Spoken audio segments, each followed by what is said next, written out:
बिस्मिल्लाहिर्रहमानिर्रहीम। आज के प्रोग्राम के साथ मैं हूं नुस्ला मलिक। नाज़रीन, कल पहला पाकिस्तानी ओवरसीज़ कन्वेंशन इस्लामाबाद में मुनक़्क़द होने जा रहा है, जिसमें दुनिया भर से ओवरसीज़ नुमाइंदे शिरकत करेंगे। एक अच्छी बात यह है कि इस बार ओवरसीज़ के लिए काउंटर सजाए गए हैं, एयरपोर्ट्स के ऊपर उनका इस्तकबाल किया गया है और ये दुनिया को बताया जा रहा है कि हमारे लिए ओवरसीज़ पाकिस्तानियों की कितनी अहमियत है। इस कन्वेंशन में यह भी तय किया जाएगा कि अगर सरमायाकारी पाकिस्तान में की जानी है, कोई सरमायाकारी करना चाहता है, तो उसके लिए वन विंडो ऑपरेशन भी शुरू किया जाएगा। उनको तमाम सहूलियात फराहम की जाएंगी कि उनको कारोबार शुरू करने में आसानी हो। गोया हुकूमत ने यह बड़ा फैसला किया ओवरसीज़ पाकिस्तानियों की पाकिस्तान में सरमायाकारी के लिए। आर्मी चीफ भी इस कन्वेंशन से खिताब करेंगे, इशाया भी देंगे। ओवरसीज़ पाकिस्तानियों के एजाज़ में वज़ीर आज़म पाकिस्तान भी इशाया देंगे।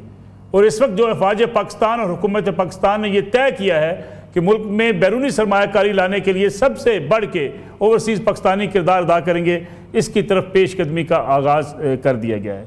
दूसरी तरफ देखा जाए तो पाकिस्तान के अंदर इस वक्त सियासी बेचैनी कदरे कम होती भी दिखाई नहीं देती। पाकिस्तान तहरीक इंसाफ के बारे में कहा जाता था कि वो मुज़ाकरात की टेबल पर नहीं आना चाहती, लेकिन आज़म स्वाति साहब के कुछ बयानात ने हलचल पैदा कर दी है।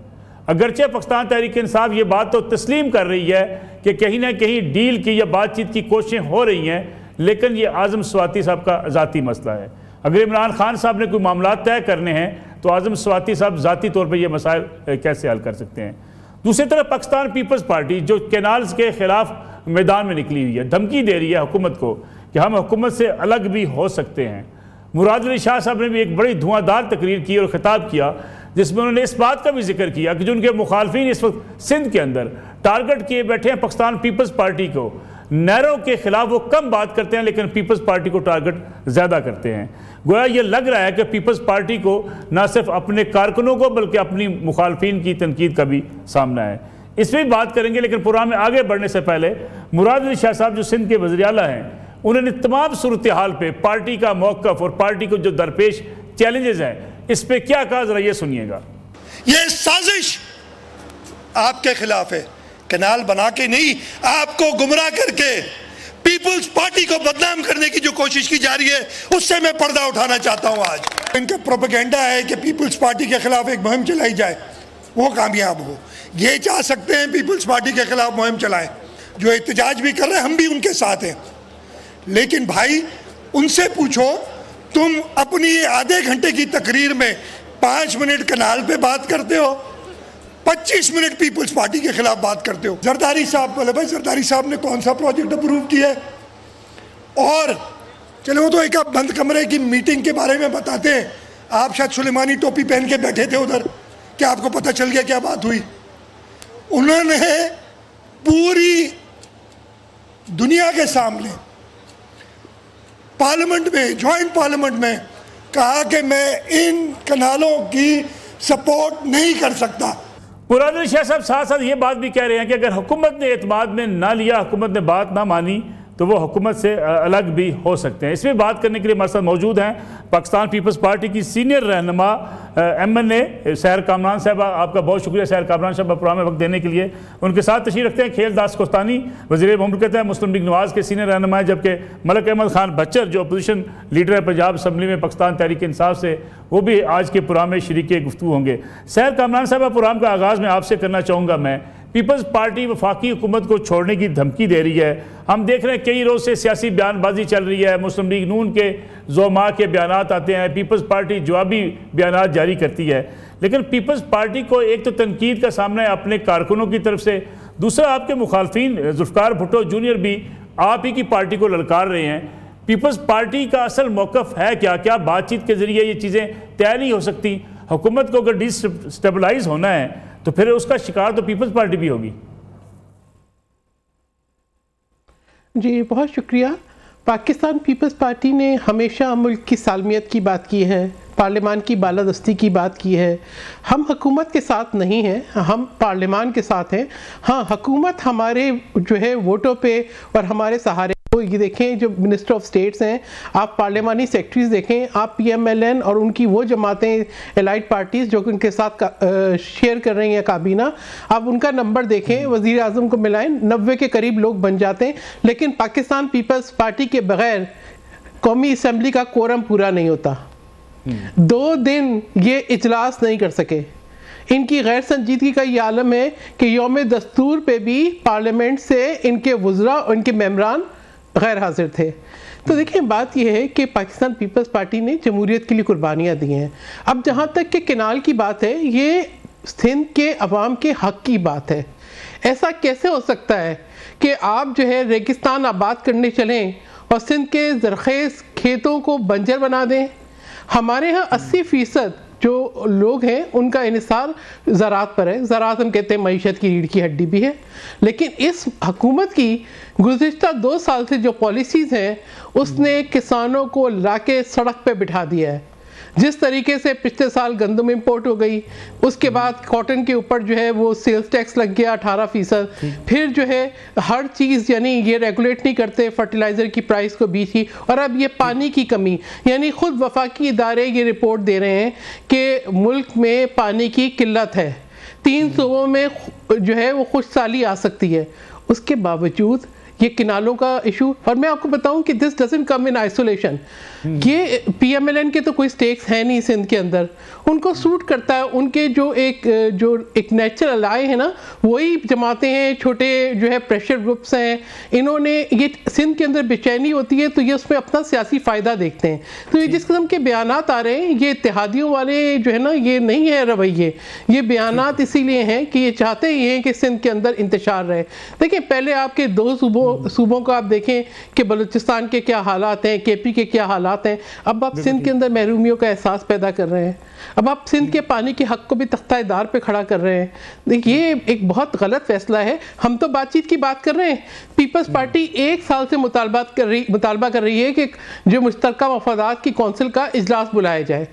क्यों नहीं बुलाया जा सकता? क्यों जो है गोल गोल बातें कर रहे हैं? किस बात से इनको खौफ है? मैं आपकी तरफ वापस आता हूं। खेलदास कोस्तानी साहब, यानी ये क्यों हमने पैनिक क्रिएट किया हुआ है? 2 बड़ी मैच्योर जमातें हैं, सियासी जमातें हैं, पाकिस्तान पीपल्स पार्टी और पाकिस्तान मुस्लिम लीग नवाज हुकूमत में भी हैं, वो आपकी सपोर्ट कर रहे हैं, जिसकी वजह से आपकी हुकूमत कायम है। लेकिन आम आदमी जो है वो परेशानी का शिकार होता है जब इतनी सूरत हाल ऐसी होती है कि सियासी बेचैनी बढ़ती है, क्लैश बढ़ता है, हुकूमत आने और जाने की बातें होती हैं। क्या ये मामलात बैठ के तय नहीं हो सकते? अगर मुश्तरका मफादात कौंसिल के इजलास की बात पीपल्स पार्टी करती है तो ये मान लेनी चाहिए। मलक साहब, मैं आपको बताऊं, जो पीपल्स पार्टी और पीएमएलएन की लीडरशिप तक जो बात है, यहाँ वफाकी हुकूमत और सूबाई हुकूमत, यहाँ पीपल्स पार्टी की क़यादत की बात है, उसमें कोई ऐसा माहौल नहीं है। अगर होता तो 4 अप्रैल को ये सब लोग जो है ना, कुछ एंकर और कुछ यूटर ये कह रहे थे कि पीपल्स पार्टी अलहदगी का ऐलान करेंगी, बिलावल भुट्टो साहब ये बात करेंगे। मगर मैं समझता हूँ पीपल्स पार्टी के चेयरमैन बिलावल भुट्टो साहब ने जो 4 अप्रैल को तकरीर की है, एक मैच्योर सियासतदान और पाकिस्तान का जो एक पार्टी का चेयरमैन पीपल्स पार्टी का, उसके मुताबिक उन्होंने हुकूमत की तायद भी की है। हुकूमत की मईशत के लिए पॉलिसीज़ हैं, यहाँ जो 16 माह की हमारी पीडीएम की हुकूमत थी, जो वज़ीर खारजा रहे और जो बारिशों से तूफ़ानों से सिंध में नुकसान, उस पूरी मामलात की उन्होंने अच्छी मंजरकशी की है। भले मुस्बत सोच के साथ वो आगे बढ़े, मगर उन्होंने एक बात ये ज़रूर कि पानी के मामले पे मैं सिंध की अवाम के साथ खड़ा रहूँगा। जो बात उन्होंने जमहूरी अंदाज से की है, तो मैं समझता हूँ दोनों तरफ से ये जो बयानात आते हैं, तल्ख बयानात दोनों पार्टियों के, सिर्फ ये नहीं कि पीएमएलएन की एक हमारी वज़ीर इत्तलात पंजाब ने एक लाइन बोल दी, उस पर मतलब पूरा उसको तनकीद का तोपों का। हालांकि सिंध में पीपल्स पार्टी के जलसों पे हमारे खिलाफ नारे लगे हैं, मगर हम तलखियाँ बढ़ाने नहीं चाहते। सिंध की आवाम जो है उस मौक़िफ़ और पीपल्स पार्टी कोस्तानी साहब, तलखियाँ ना बढ़ाएं, मामला तय कर लेना, टेबल पे बैठ जाएं, तलखियाँ ना बढ़ाएं, लेकिन चीजें सेटल डाउन तो करें। मलक साहब, मैं यही बता रहा हूँ कि वज़ीर आज़म शहबाज शरीफ साहब का ईद से पहले पीपल्स पार्टी की क़यादत से, सीनियर लीडरशिप से मुलाकात हुई है, और जो 7 अप्रैल को कौमी असम्बली का इजलास था, मैं खुद मौजूद था।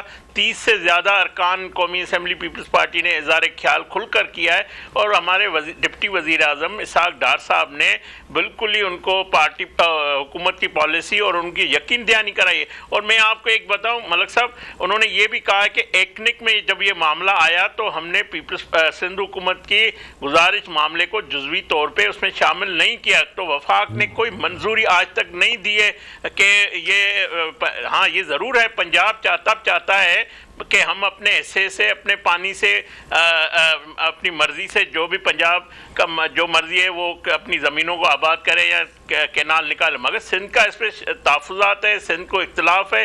तो ये दो सूबों के दरमियान एक इख्तिलाफ़ है, वो वफाक के लिए आइनी फोरम मौजूद है जहाँ पे ये मामला हल होना है। ये मामला सड़कों से नफ़े तलखियों से हल नहीं होना है, ये बातचीत से डायलॉग से होगा। और अब हमारे वज़ीर-ए-आज़म शहबाज शरीफ साहब वक्तन डे टू डे जो इश्यूज होते हैं उनको खुद एड्रेस करते हैं। लेकिन कोस्तानी साहब हुकूमत छोड़ने की पीपल्स पार्टी धमकियां दे रही है कि हम हुकूमत छोड़ देंगे।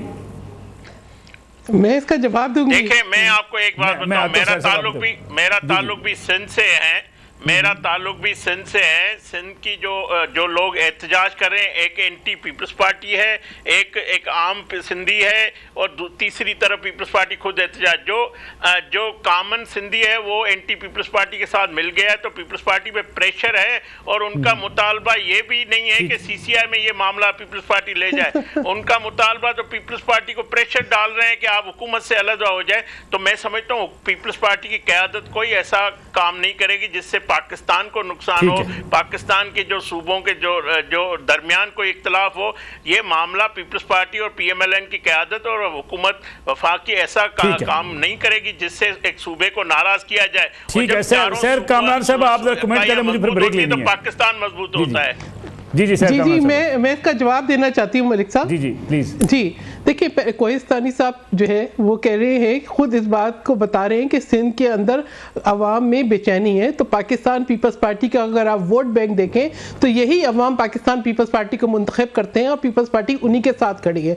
ये भी इन्होंने दुरुस्त कहा कि पाकिस्तान पीपल्स पार्टी वो जमात है जिसने हमेशा पाकिस्तान को फौकियत दी है और पाकिस्तान खप्पे का नारा लगाया है और हमेशा मैच्योर सियासत की है। ये भी इन्होंने दुरुस्त कहा कि पंजाब की वजीर इत्तलात, एक वजीर इत्तलात नहीं, पंजाब की काबीना के और भी अरकान, उन सब लोगों ने ऐसे बयानात दिए हैं, प्रोवोक किया है, इंसाइट किया है, वो चाहा है कि सिंध के अंदर कियोस हो एक सोची समझी हिकमत अमली के तहत। और जो उन्होंने बातें की हैं उससे उन्होंने जो है नफरत और तफरीक बढ़ाई है। पाकिस्तान पीपल्स पार्टी ने कभी नफरत और तफरीक की बात नहीं की, हमेशा बातचीत जो है ना उसके जरिए मामला हल किए। हमने 7 अप्रैल को पीर वाले दिन करारदाद पेश करना चाहते थे जिसको गवर्नमेंट ने सपोर्ट नहीं किया। उसके बाद हमने पॉइंट ऑफ ऑर्डर पे बात की। पॉइंट ऑफ ऑर्डर पे जो है पहले इन्होंने अताउल्लाह तारड़ साहब को बिठाया, जब पता लग गया कि उनको कोई अहमियत नहीं देता तो फिर जो है वो डिप्टी प्राइम मिनिस्टर साहब आए। उन्होंने एक भी हमें यकीन दहानी नहीं कराई कि काउंसिल ऑफ कॉमन इंटरेस्ट का इजलास कब होगा।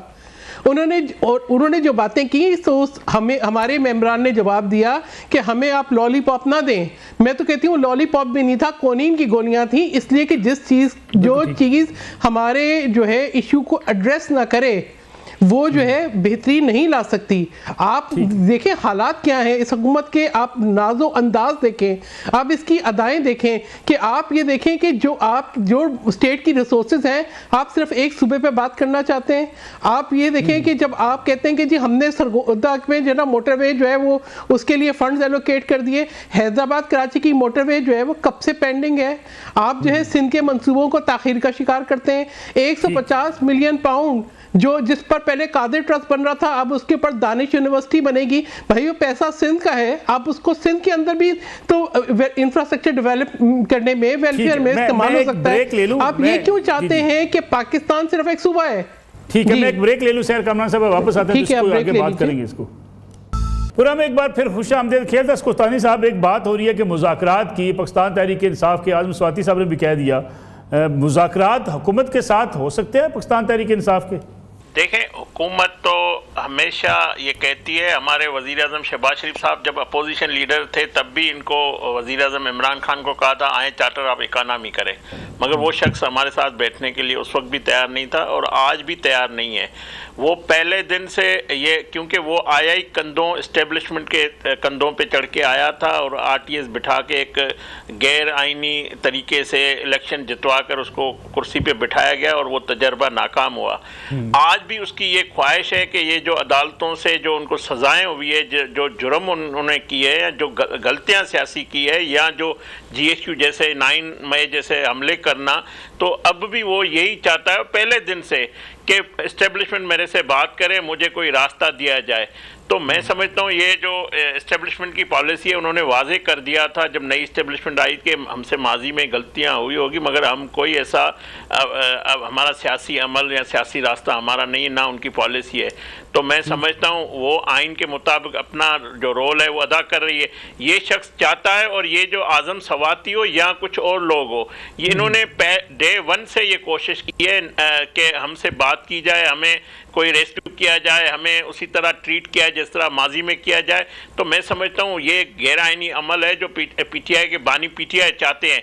अब आप देखें, मज़ेदार बात यह है कि ये सारे लोग लड़ रहे हैं। एक कहता है कि इसको इख्तियार नहीं है, दूसरा कहता है हमें इख्तियार है कमेटी। मैं कहता हूँ किसी PTI के रहनुमा को, जो नए हैं पुराने, ना पहले कभी इख्तियार मिला है ना अब कभी कोई इख्तियार सारा बानी PTI के पास है।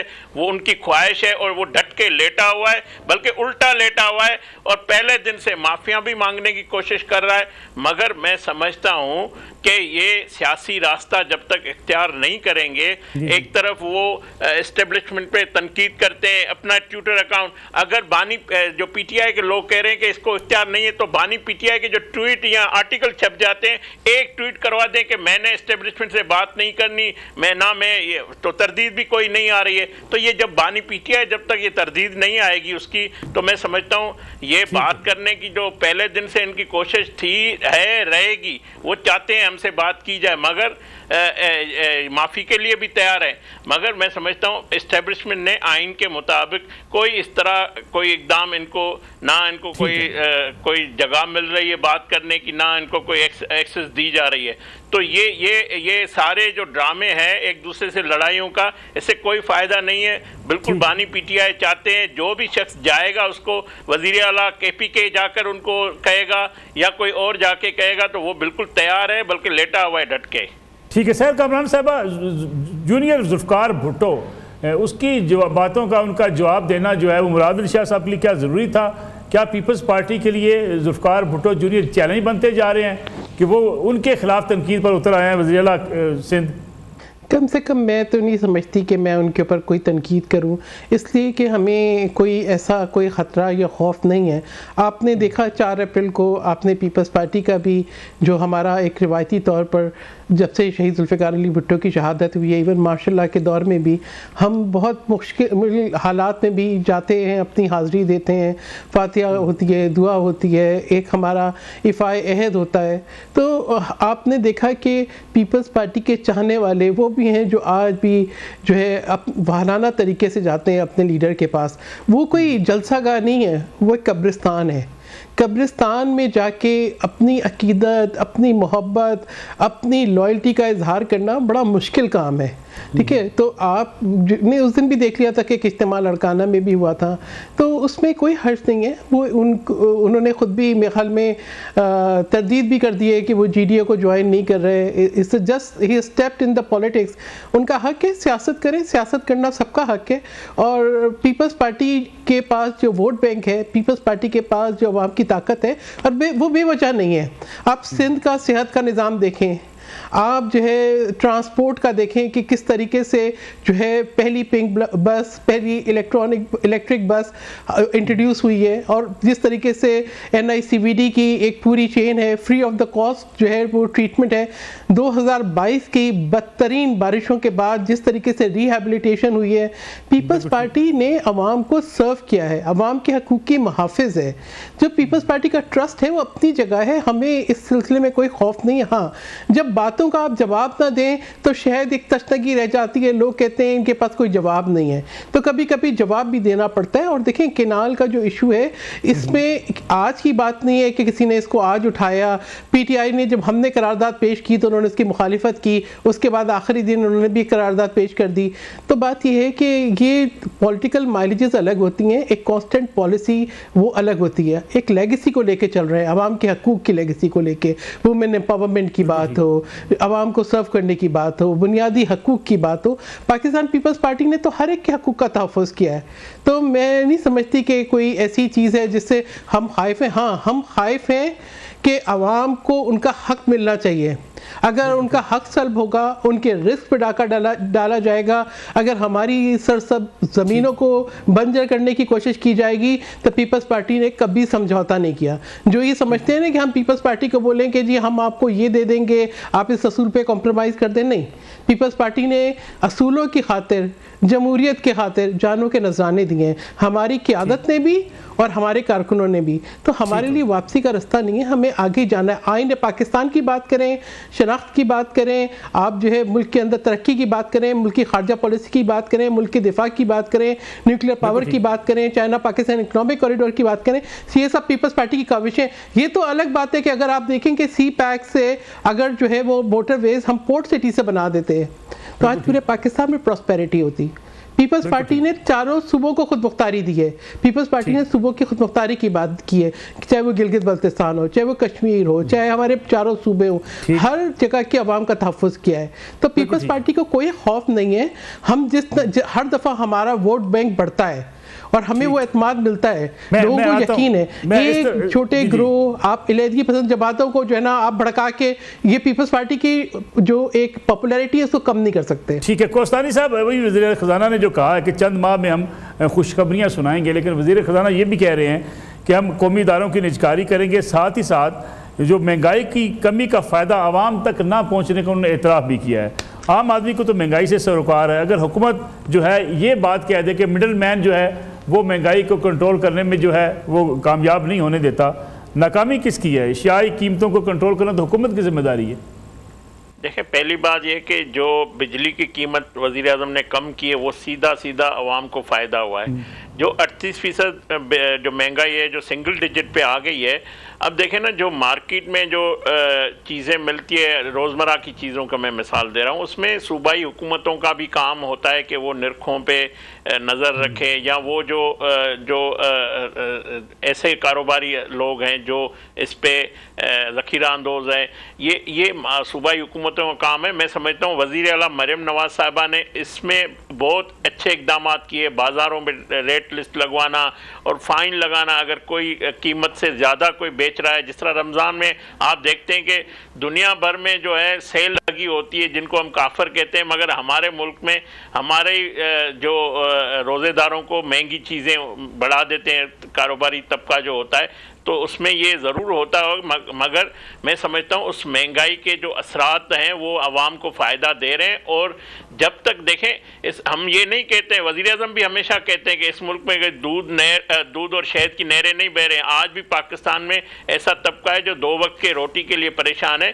तो हमें एक पाकिस्तान की मईशत ठीक करनी, आम आदमी की ज़िंदगी को आसान बनाना है, उनकी मुश्किलात को कम करना है। मैं समझता हूँ एक साल की जो वज़ीर आज़म की कारकर्दगी है, इस हुकूमत की जो कारकर्दगी है, उसमें महंगाई समेत मईशत का बहाल होना, जो महंगी जो बिजली है उसको कम करने की पॉलिसी। अब यहाँ जिस तरह आपने कहा कि जो इदारे नुकसानात में हैं उनका कोई रास्ता निकाल के, ये जो सारी जो पाकिस्तानी कौम के जो टैक्स के पैसे हैं जो ज़ाया होते हैं या जो उन इदारों में या उन तो ज़रूर उस पर वज़ीर आज़म दिन रात काम कर रहे हैं। और इंशाअल्लाह हम जो महंगाई जिस तरह कम हुई है, आम आदमी को बिल्कुल उसका फ़ायदा हो रहा है। मगर कुव्वत खरीदारी बढ़ाने के लिए हमें रोज़गार या और भी हमें आवाम की सहूलियात के लिए इक़दाम उठाने, और हम करेंगे वो।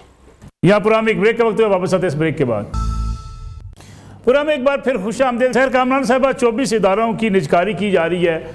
हमने देखा कि माजी में भी जब इदारों की निजकारी होने लगती है, सियासी जमातें मुखालफत शुरू कर देती हैं। हालांकि ये इदारे मुल्की ख़जाने पर अरबों रुपए का बोझ हैं, जो टैक्स आम आदमी देता है इन इदारों में काम करने वाले की जेबों में चला जाता है। देखिए नसीरुल्लाह मलिक साहब, मैं जो है जो कौमी असम्बली की निजकारी कमेटी है उसकी मेंबर भी हूँ, ठीक है। और हम तो देख रहे हैं कि जी निजकारी की बात ज़रूर होती है, लेकिन जो मैं प्रोसेस देख रही हूँ वो इतना फ्लॉड प्रोसेस है कि आपके सामने होगा 31 अक्टूबर निजकारी हो जाएगी। हमने कहा जी आप हमें भी इन्वॉल्व करें, बताएं कि कहाँ पर आपकी बिडिंग हो रही है, आप बताएं कि किस किस्म की बिडिंग हुई, क्या वो PIA का मजाक उड़ाना और मौकरी के बराबर नहीं थी। मैंने तो अभी एक सब कमेटी को चेयर किया तो PIA के ऊपर एक रिपोर्ट भी बनाई कि क्या अवामिल थे जिसकी वजह से PIA को नुकसान हुए और कौन सी ऐसी पॉलिसीज़ थी। अगर मैं आपको भी भेजूंगी आप उसको देखिएगा कि क्या अवामिल थे। आखिरी कील जो है वो पिछले एविएशन के मिनिस्टर जो है गुलाम सरवर खान साहब की थी कि जिन्होंने जो है वो PIA के लाइसेंस के ऊपर एक फितना खड़ा किया, लेकिन उससे पहले भी एक साल में 7 CEOs बदल रहे हैं। आपने जो है वो PIA के ऊपर भी सेल्स टैक्स कस्टम्स लगा दिए, आपने जो है वो जो रूट्स थे उसके ओपन स्काई पॉलिसी के तहत जो है वो दूसरी एयरलाइंस को दे दिए, उसका मार्केट शेयर 50% से लेके जो है आपने उसका मार्केट शेयर जो है वो 20-21% पे लेकर आ गए आप। मतलब वो तमाम पॉलिसीज़, प्रीमियर एयर सर्विस शुरू कर दी लंदन के लिए विद नेगेटिव फिजिबिलिटी।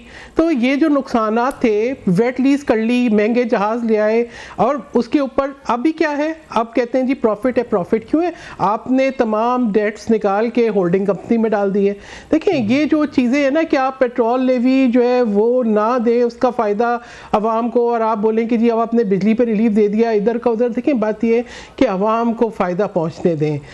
जो बिजली गैस के बिल आ रहे हैं वो हमारी देने बहुत मुश्किल है। मैंने आपसे ज़राअत की बात की, आप ज़रा देखें कि क्या खाद की कीमत है, क्या हुकूमत ने कभी इस बात का तखमीना लगाया है कि जो है पर एकड़ कॉस्ट क्या आती है किसी फसल की और वो कितने में जा रही है। देखिए इस किस्म की पॉलिसी जो आपकी मिडिल क्लास की कमर तोड़ दे उससे आवाम को कोई फ़ायदा नहीं होगा। अभी तो ओलेक्स कंपनी बना के तो नहीं आप हर इदारे को बेच सकते। अब जो निजकारी का वजीर है वो तब्दील हो गया। निजकारी के वजीर ने जिस जो है वो एडवाइज़र के ऊपर तहफ़्फ़ुज़ात जो है उसने अपने इजहार किया कि उनका जो है वो अपना मतलूबा नताइज नहीं दे सके। $4.3 मिलियन जो है अर्नेस्ट एंड यंग को पे हुए, ठीक है। $6.8 मिलियन का उनके साथ जो एग्रीमेंट हुआ और वही अभी आगे लेके चलेंगे निजकारी के अमल को। $2.5 मिलियन उनको मजीद पे करने। तो बात यह है पे तो ये हो गया, हासिल वसूल किया हुआ। क्या आपको नज़र आ रहा है, कहीं आसार नज़र आ रहा है कि कोई निजकारी आपको कोई जो है वो एक ऐसी जो है रियलिटी में आपको उसके कोई फ्रूटफुल नज़र आ रही है? बात यह है कि क्यों हर इदारे को हम उस नहज पे लेके जा रहे हैं कि जहाँ वो हमारे लिए एक अलमिया बन जाए। तो मैं समझती हूँ हुकूमत को संजीदगी से जो है पॉलिसीज पे गौर करना चाहिए। आपकी तरफ आता हूं सैयद कामरान साहब मौजूद हैं पाकिस्तान तहरीक इंसाफ से। बहुत बहुत शुक्रिया महमद साहब प्रोग्राम में वक्त देने के लिए। ये बताइएगा, एक तो हुकूमत ने ऐलान किया है कि 24 इदारों की जो है निजकारी की जाएगी जो खसारे में चलने वाले हैं। हमने देखा कि माजी में भी इस पर एतराज़ात उठते हैं। PIA की निजकारी का अमल शुरू हुआ, अभी सैयद कामरान साहब बात कर रही थी कि उसकी शफाफियत होना लाजमी है।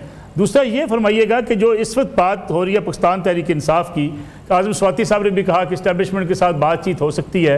अगरचे सलमान अकरम राजा साहब इसको तस्लीम तो कर रहे हैं, लेकिन वो कहते हैं कि ये स्वाति साहब की ज़ाती ख्वाहिश हो सकती है, पार्टी के साथ कोई ताल्लुक नहीं इस बात का। बिस्मिल्लाहिर्रहमानिर्रहीम, इय्याका नाबुदु व इय्याका नस्तईन।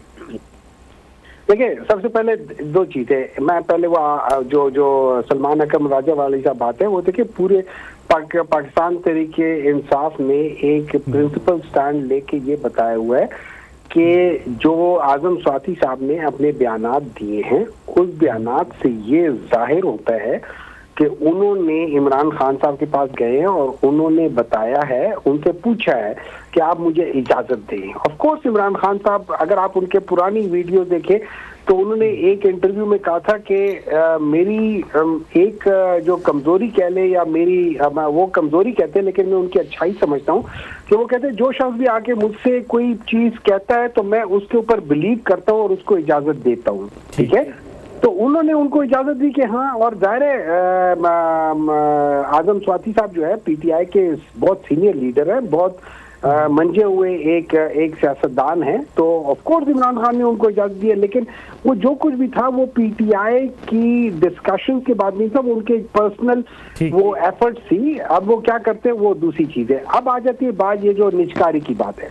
ये जो चोर हुकूमत है ना, ये बेसिकली इन लोगों का काम, और with due respect peoples party इसमें 100% इसमें वो इन्वॉल्व है हर लिहाज से। उन लोगों ने ये जो अभी ये कैनाल का मसला आया, they are totally into this canal. उन्होंने हाईएस्ट लेवल पे कैनाल का उन्होंने उसके साथ एग्रीमेंट किया है। बाद में जब उनको जो बैकलैश आना शुरू हुआ है तो फिर वो इसमें मैं बात करूंगी जरूर, ठीक है ना, उसमें फिर उन लोगों ने वहां से अपने आप को रिट्रैक्ट करने के लिए ना कि यार ये तो उल्टा हमारे मथे लग रहा है, अब वो वहां से निकलना चाह रहे हैं, लेकिन they cannot because they are totally against. ये हमेशा से अवाम के खिलाफ रहे, कहते कुछ थे करते कुछ है। अब बात आ जाती है निजकारी की। इन्होंने पीआईए में 80% का जो लोन्स थे पीआईए के या जो लॉसेस थे पीआईए के, उसको इन्होंने एक किस्म का ट्रांसफर कर दिया गवर्नमेंट के खाते पे, और पीआईए को एकदम रातों रात उसको प्रॉफिटेबल बना दिया। आप सोचें, मेरी एक कंपनी है, और ये नवाज शरीफ साहब की हुकूमत, क्या ये नवाज शरीफ साहब अपनी भी जो इनकी इंडस्ट्री थी उनके ऊपर भी इसी तरह ही करते रहे हैं। ये लोग पंजाब में यही करते थे कि जब वो बहुत ज्यादा उसके ऊपर वो आ जाता था ना, ये क्या कह सकते थे, लोन्स आ जाते थे, लोन्स माफ करा देते थे। यहाँ पे उन्होंने क्या क्या ट्रांसफर करा दिया है, और फिर उसके बाद अब वो बेचना चाह रहे हैं। तो ये सारी फजिंग ऑफ द फिगर्स इनकी हमेशा से ये चीज थी, लेकिन जो बेसिक प्रिंसिपल है ये उन प्रिंसिपल्स को ठीक नहीं करते। और उसकी सिर्फ एक चीज है कि आप मेरिट पे लेकर आओ। अब ये चले गए बेलारूस को 2021 में दुनिया का करप्ट तरीन उनके जो उनका वो बंदा है, वो पिछले 25 साल से वहां बैठा हुआ है। उसको जो दुनिया ने उनको कहा है कि वो सबसे मालदार तरीन और करप्ट तरीन उनमें से एक है, क्या कह सकते हैं उसे, ये लीडरान में से, उनके पास चले गए हैं। अब वहां से मुझे ये नहीं समझ आते ये क्या करने जा रहे हैं, क्या कर रहे हैं। अच्छा, दोनों अलग अलग जहाजों में गए हैं। ये इस मुल्क का अलमिया देखे। मैं आपको एक और चीज बताता हूँ, आपको पता है इस चीज का कि as of today bureau of immigration जो ओवरसीज एम्प्लॉयमेंट है, उन्होंने कहा हुआ है कि जनवरी फरवरी मार्च इन 3 महीनों में 1,72,000 लोग जो है पाकिस्तान छोड़ चुके। मतलब ये तकरीबन 60,000 के करीब लोग जो है ना हर महीने पाकिस्तान छोड़ के जा रहे इन मनहूसों की वजह से। I'm sorry to say that thing। मैं जरा इस पे कोस्तानी साहब का मौके भी ले लूं और सैर कामरान साहब का भी। जी कोस्तानी साहब कुछ कहना चाह रहे थे। मलक साहब देखें, इन लोगों की तकलीफ देखें। एक पाकिस्तान के वजीर आज़म और पाकिस्तान के सीनियर लीडर 3 दफ़ा के वजीर आज़म खुसूसी दावत पे गए हैं एक मुल्क के दौरे पे, और इनकी तकलीफ आप यहाँ इनके चेहरों से और इनके मुंह से आ रही है। आप मुझे बताएं, इनका वजीर आज़म जब वजीर आज़म के मनसब पे बैठा था, वो जाके उधर बातें करता था, मैं एयर कंडीशन निकाल लूँगा, पाकिस्तान दिवालिया हो गया है। ये वो लोग हैं जिन्होंने पाकिस्तान में 4.25 साल की तबाही की है। हमारे वजीर आज़म, हमारे नवाज शरीफ साहब पाकिस्तान की सियासत के बादशाह हैं, वो पाकिस्तान के मेमार वतन है। पाकिस्तान के लिए कोई भी उनका रोल होगा वो हर सतह पे, आलमी सतह पे भी अदा करेंगे। और मैं समझता हूँ जिस तरह हमने पाकिस्तान का वकार जो 2017 में बहाल किया है, वो इसी पोजीशन पे पाकिस्तान में सरमायाकारी आ रही है। ये जब दौरा हो रहा था तो इन्होंने तब भी उनका रास्ता रोकने की कोशिश की, चाइना के सदर का दौरा रोकने की कोशिश की। बड़ा मुख्तसर टाइम बचा है, मैं चाहूँगा सैर कामरान साहब कुछ कहना चाहिए, वो भी उसका पॉइंट है उनका भी आ जाए। जी देखिए मलिक साहब, जो डॉक्टर इमाइयों ने बात की इंतहाई गलत। कौन सा एग्रीमेंट किससे करना था?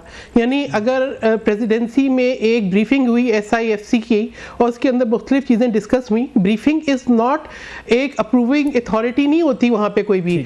सदर मुमलिकत ने अपनी जितनी पावर्स हैं पार्लियामान को दिया। पार्लियामान के मुश्तरका इजलास में उन्होंने कैटेगोरिकली ये कहा है कि इस यकतरफा मुतनाज़ा नहरों के मंसूबे को वो एक्सेप्ट नहीं कर सकते और रिजेक्ट करते हैं, मुस्तरद करते हैं। और उन्होंने कहा जो मुतलका फोरम है वहां पे जाएं, तमाम सूबों को, तमाम फेडरेटिंग इकाइयों को एतमाद में लें और ऐसा फैसला करें ताकि सूबों के दरमियान महरूमियों का एहसास ना हो। उन्होंने वसाइल की मुनसिफाना तकसीम की बात की है। तो ये देखिए, आप सियासत जरूर करें, लेकिन आप सदर मुमलिकत की शख्सियत को या इस तरह की बातें, फेक न्यूज की भी एक हद होती है ना। एग्रीमेंट हो गया, किससे एग्रीमेंट करना था? सदर मुमलिकत ने किससे एग्रीमेंट करना था? इनसे एग्रीमेंट किया है जो उनको पता है। साहब 30 सेकंड अगर आप अपनी बात को वाइड अप करें ना पिलाएं कि वापसी का रास्ता ना रहे। जी हमारी साहब, ये पीपल्स पार्टी थी जिनकी वजह से ये मुल्क दो लख्त हुआ है। ये पीपल्स पार्टी थी जिनके दौर की वजह से ये बलूचिस्तान के अंदर सारा मसला स्टार्ट हुआ है 1970s में। इन्हीं के दौर में ये सारे आज पाकिस्तान के ज्यादातर मसले इन्हीं लोगों की वजह से हैं। 3 दरिया किसने बेचे थे? उमर अयूब से बोले जरा बताएं कि 3 दरिया किसने बेचे थे? पानी की जो आज हमें प्रॉब्लम है उनसे पूछे कि 3 दरिया किसने बेचे थे? खत्म हो गया। सैर कामरान साहबा, खेलदास कोस्तानी साहब, सेंटर मई में तीनों मेहमानों को बहुत शुक्रिया। नाज़रीन, ये आज का प्रोग्राम था। इंशाल्लाह कल आपकी खिदमत में दोबारा हाजिर होंगी। इजाज़त दीजिए, अल्लाह हाफ़िज़।